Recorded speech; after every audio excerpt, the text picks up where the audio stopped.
Akka moltan yookiin akkam bultan Oromoonni addunyaa kana jirtan hundi keessanuu keessattuu qeerroowwan yookiin dargaggeessi yookiin shamarran magaalaa Jarman Nuurenberg keessa jirtan kun Daawitee Mokonninii guyyaa har'aa wanti irratti dhufeef artist beekamaa fi jaallatamaa kan ta'e Gamtaa Olaanaa albama isaa haaraa eebbisiifachuudhaaf guuza isii waammatee innus waammatee akka irratti hirmaannu yookiin akka albama kana qophii sagantaa kanarratti akka nuti hirmaannu hunda keenya yoo affeeree ture.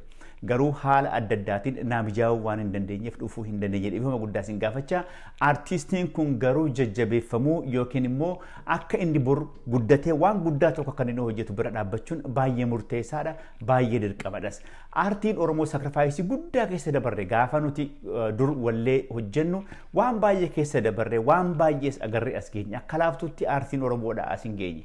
Sababni isaas teknooloojiin gaafa sana jirus teknooloojii dadhabaa ture akkuma beekamu miidhaan gaafa sana dura jirus miidhaa waan laafaa waan hin turreef kana hunda keessa dabarreetu har'arra geenye jechuudha. Kanaafiyyuu artistiiwwan akkasii dargaggeeyyiin yeroo isaan ol ka'an ol bahan wanti qabeenyi isaan qaban yookiin wanti isaan irraa bu'aa irraa buufatan isin uummata Oromoo qofadha. Unuyyuu dabalatee maaliifi karaa daandii nuti saaqne kanarra isaanis rakkatanii keessa deemuu hin qabanni. Sababni isaas har'a artiin Oromoo guddatee uummanni keenya guddatee Oromoon babal'atee as gahee artiin isaa booddeetti hafuun nurratti otoo hin ta'in isinirratti dirqamni isaa uummata Oromoo irra jira jechuudha. Because gaafa nuti wal'aansoo waliin qaba artii Oromoo wajjin wal'aansoo waliin qabnee guddisuudhaaf gaafa nuti carraaqaa turre of course namni keenya as hin geenye yookiin guddinni teknooloojiis asirra waan hin geenyeef namni keenya wal quunnamtii adda addaa kan qabaachaa hin turre. Har'a garuu addunyaan walitti dhiphachaa dhufee karaa adda addaatiin wal quunnamuu wal arguu hin danda'a. Kanaafiyyuu artiin Oromoodhaa guddachuun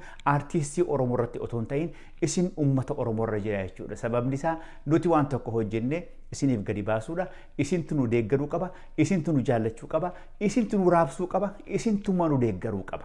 Qabeenya nuti qabnu waan tokkollee hin jiru. Artistiin Oromoodhaa jireenyi isaa jireenya kan mataa isaa akka dhuunfaa isaa hojjetee jiraata malee namni muuziqaadhaan yookiin aartii Oromoo hojjetee ittiin jireenya isaa jiraachaa jiru hin jiru. Hundi keenyu jireenya kan mataa kan keenya qabna. Haa ta'u immoo garuu afaan keenya, aadaan keenya, muuziqaan keenya guddachuu qaba. Ganamaaf galgala irratti carraaqnee irratti dadhabnee hojjechuu jirra. Kanas of abdannee otoo hin ta'in uummata keenya uummata Oromoo abdanneeti jechuudha. Kanaafiyyuu akka isin nu bira dhaabbatan akkasiin nu deeggartan abdii hin qabna.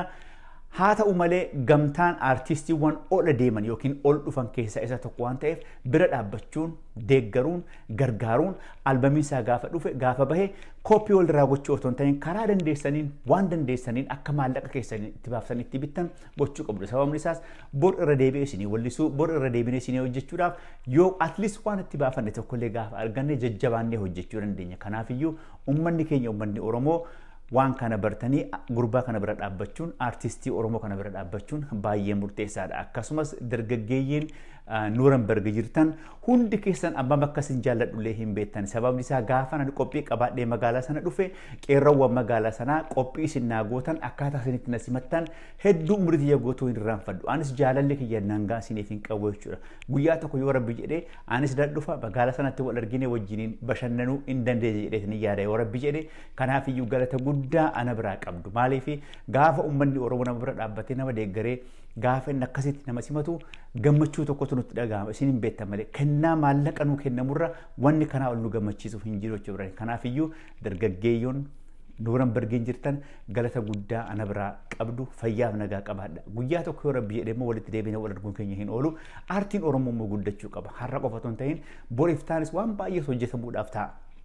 Kanaafiyyuu deeggarsi uummata keenyaa baay'ee barbaachisaadha. Gamtaa Olaanaas isaan keessaa tokkodha. Maaliifi waan tokko hojjetee isin hojjetee dhufaa jira bira dhaabbachuun deeggaruun muuziqaa isaa dhaggeeffachuun karaa dandeessaniin maallaqa teessaniin bitachuun dirqamni kan keessanii jechuudha. Isiniin jaalladha yaa uummata Oromoo fayyaaf nagaa qabaadha. Peace.